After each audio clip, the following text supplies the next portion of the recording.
Olá, bom dia, boa tarde, boa noite.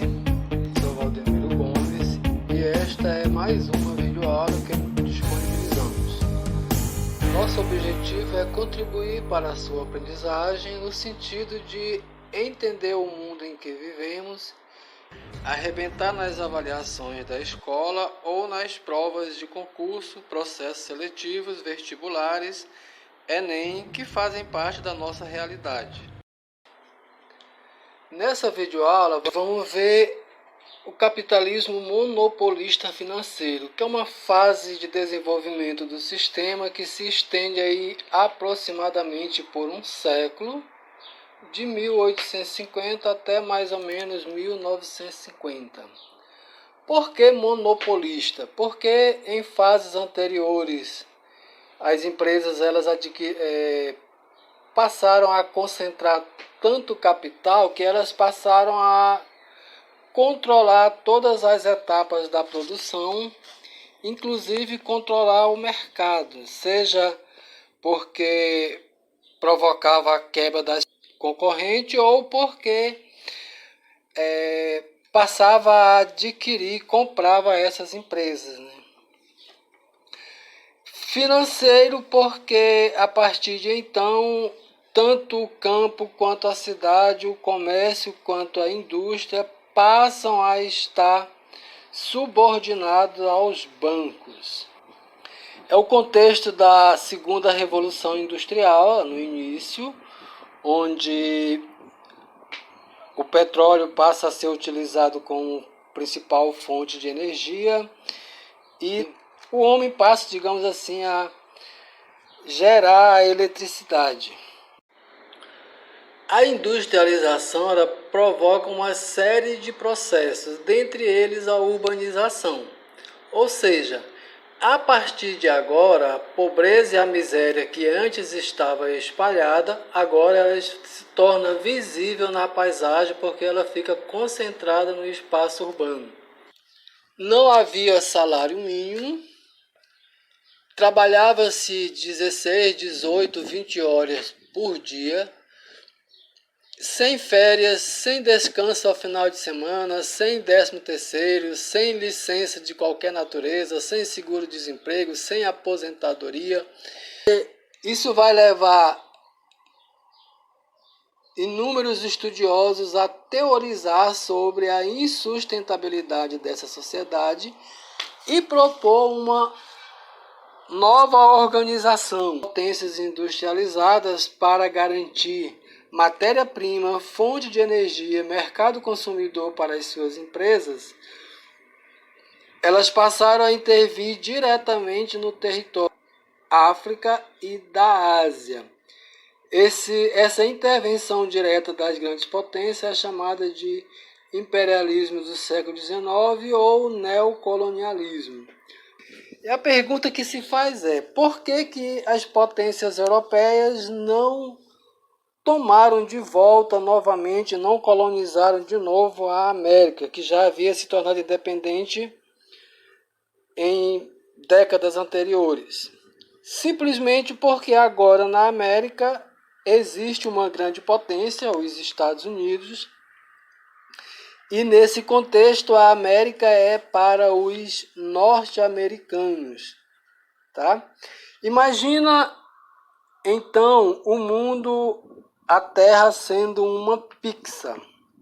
Essa pizza está dividida em 3 fatias, onde a América é dos Estados Unidos, a África e a Ásia praticamente dividida entre Reino Unido e França. A Alemanha, a Itália e o Japão também se industrializaram. Na verdade, a Itália e a Alemanha elas não se industrializaram mais tarde do que os outros. O que não se tinha ainda, o que a burguesia não tinha conseguido ainda, era unificar os territórios. Então, o que aconteceu tardiamente na Itália e na Alemanha foi a formação do Estado, digamos assim. E como industrializados, eles também vão precisar de fonte de energia, vão precisar de matéria-prima e vão precisar de mercado consumidores para os seus produtos. Aí nós temos um grande problema. A expansão da área de influência dessas novas potências vão se chocar pelos Estados Unidos, França e Reino Unido. Apenas para exemplificar aqui, você vai ter um choque entre a Alemanha e a França na região de Alsácia-Lorena, na Europa mesmo, e o Japão vai entrar em choque com as potências ocidentais, dentre outras, quando ele invade a Manchúria na China. Inevitavelmente, o resultado disso tudo foi a Primeira Guerra Mundial, 1914 a 1918. Diante do exposto, já se sabe quem lutava contra quem. De um lado, você tem a Tríplice Entente, Reino Unido, França, Império Russo e os seus aliados. Os Estados Unidos só entram no finalzinho da guerra.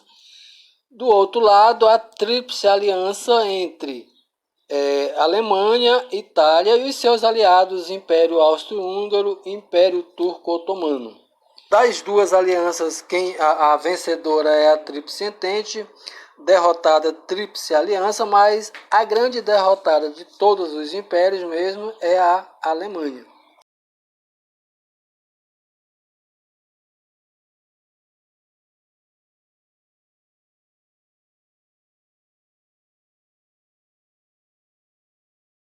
Desenrolar da Primeira Guerra Mundial, ele provocou uma verdadeira revolução no mapa político da Eurásia. Finlândia, Polônia, o Império Austro-Húngaro foi desmembrado em Áustria, Hungria. Vários novos países surgiram e Império Turco-Otomano, Império Alemão, Império Austro-Húngaro desapareceram. Em 1917, no Império Russo, através de uma revolução, a chamada Revolução Russa, a primeira experiência real em que a classe operária, a classe proletária, conquista o poder e cria as bases para erradicar o capitalismo. Foram a partir das proposições desses dois, Karl Marx e Friedrich Engels. A partir de então, não vamos mais falar só de um mundo capitalista. Começa-se então também a produção de um espaço socialista. Lembrando que tudo isso ocorre em plena Primeira Guerra Mundial. E em decorrência da Revolução, a Rússia ela é obrigada a se retirar da Primeira Guerra Mundial, por conta que agora ela vai enfrentar uma outra guerra, que é a Guerra Civil. A partir desse momento, a Rússia passa a ser a grande inimiga das potências capitalistas. Em 1922, 5 anos depois da Revolução, a Rússia mais 14 repúblicas formaram a União das Repúblicas Socialistas Soviéticas. Na década de 1920, o capitalismo passou por profundas crises. Em 1929, ocorreu a quebra da Bolsa de Nova York. Nesse contexto, por estar isolada, a União Soviética não sentiu os efeitos dessa crise. Se a crise quebrou os Estados Unidos, país que mais ganhou com a Primeira Guerra Mundial, imagine os efeitos dela na Alemanha. Então, em momentos de crise profunda, sempre aparece o salvador da pátria, né?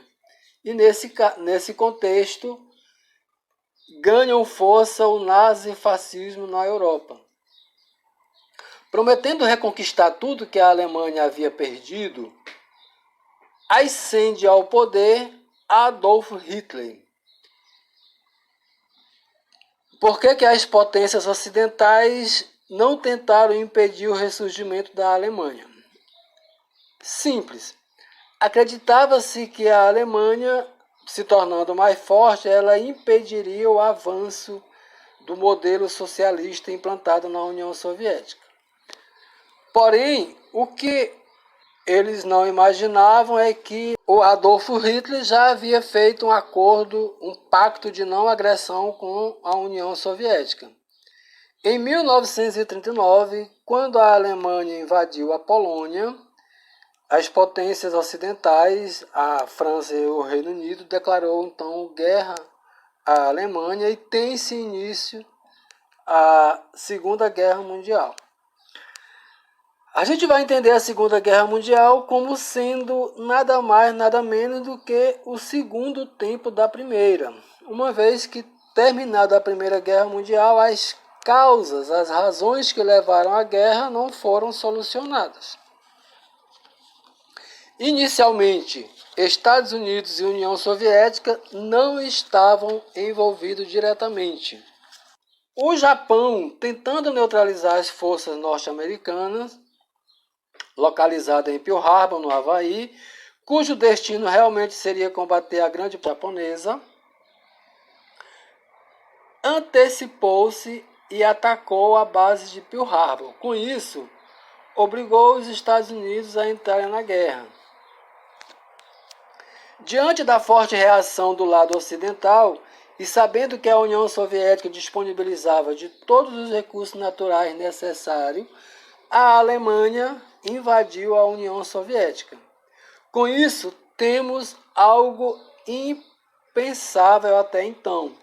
Estados Unidos e União Soviética estão na guerra do mesmo lado, ou seja, capitalismo e socialismo se tornaram amigos. Mas atenção, só durante a guerra. A Alemanha, enfim, foi derrotada, e assim como na Primeira Guerra Mundial, com profundas transformações. O território e a capital foram divididos entre Estados Unidos, França, Reino Unido e União Soviética, surgindo daí agora dois novos países: República Federal da Alemanha, ou Alemanha Ocidental, capitalista, e República Democrática da Alemanha, também conhecida como Alemanha Oriental, socialistas. Temos algo até certo ponto estranho. Berlim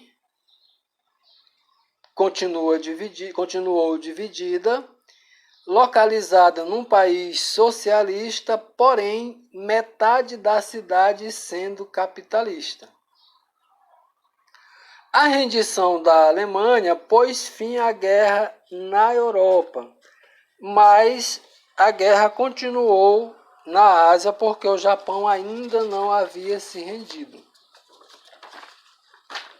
Isso só aconteceu após os Estados Unidos varrerem do mapa duas cidades japonesas, Hiroshima e Nagasaki, através da primeira experiência com armas atômicas utilizadas em humano. Consequências da Segunda Guerra Mundial: cerca de 50 milhões de mortos, dentre eles 20 milhões de soviéticos, criação da ONU, avanço do socialismo. A União Soviética se tornou a segunda maior potência econômica, política e militar do planeta. Embora vencedores, Reino Unido e França estão arruinados. Alemanha e Japão literalmente em cinzas. Mais uma vez, o maior beneficiado foram os Estados Unidos, que sofreu apenas um único ataque em seu território. Findada a Segunda Guerra Mundial, acabou a aliança entre socialismo e capitalismo. Temos a partir de então o período da Guerra Fria. Novamente ficam as indagações que eu insisto que são importantíssimas para aprimorar o processo de aprendizagem.